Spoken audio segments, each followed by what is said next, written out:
European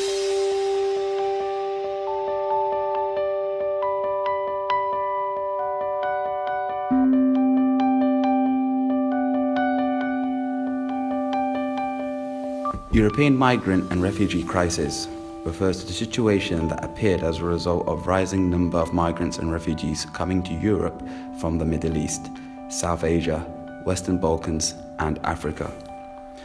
Migrants started around 2007 with increased number of illegal migrants coming to the border European countries, Greece and Bulgaria, and expanded after 2011 when two main routes, one across the Mediterranean and the other Southeast Europe, were established.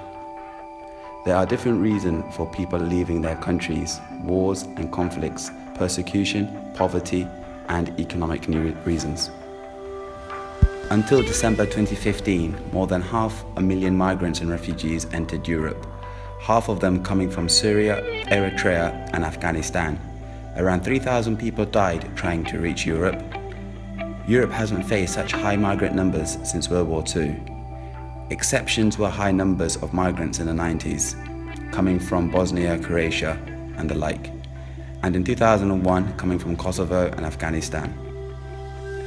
To deal with the topic and to suggest possible solutions, it is necessary to be familiar with the historic data, understand the causes and the scale of recent migrations.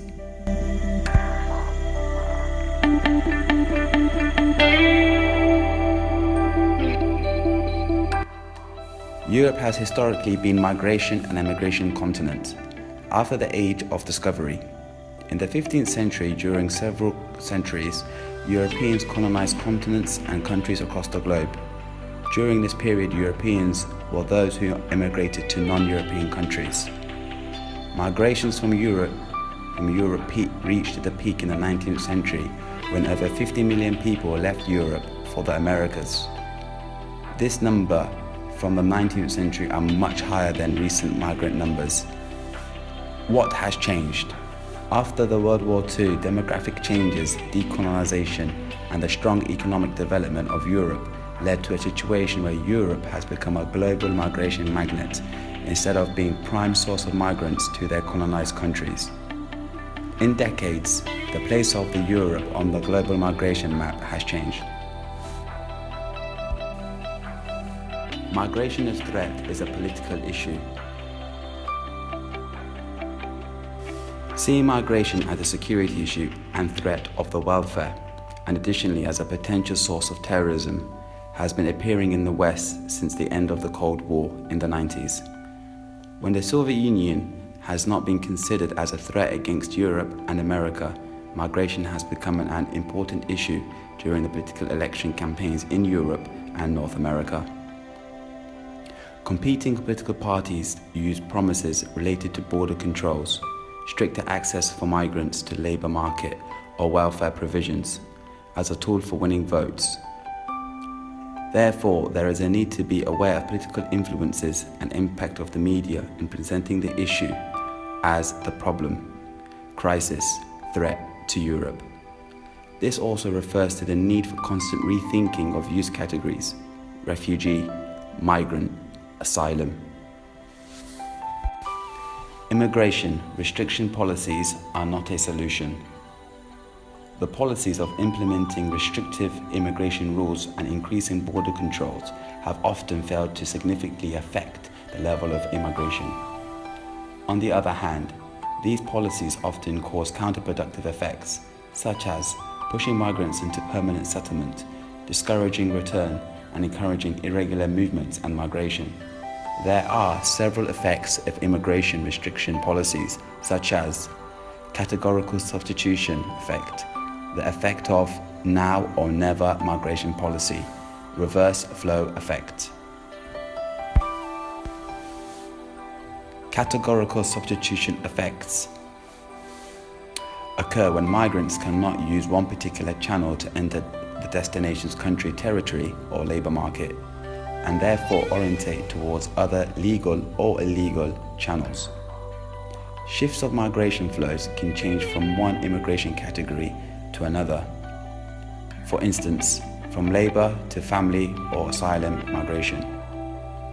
in response to changing policies for one particular immigration category.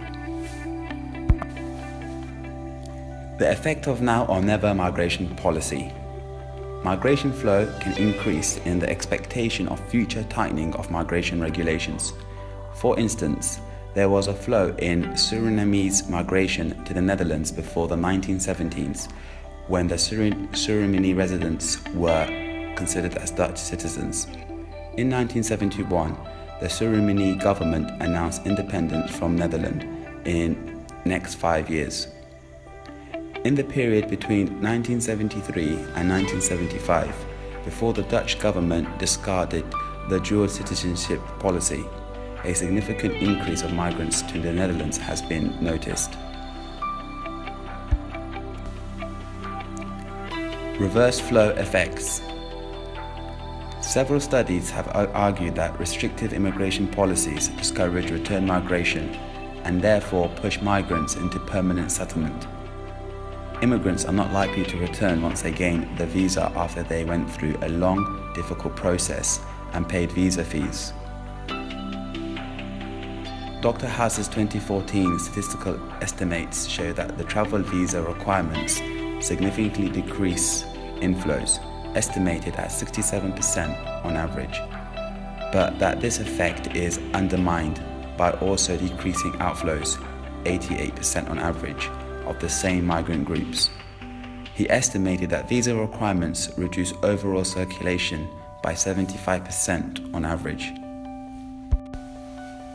To conclude, understanding historic data, causes, and scale of recent migrations lead to the necessity of different approach of thinking about migrations.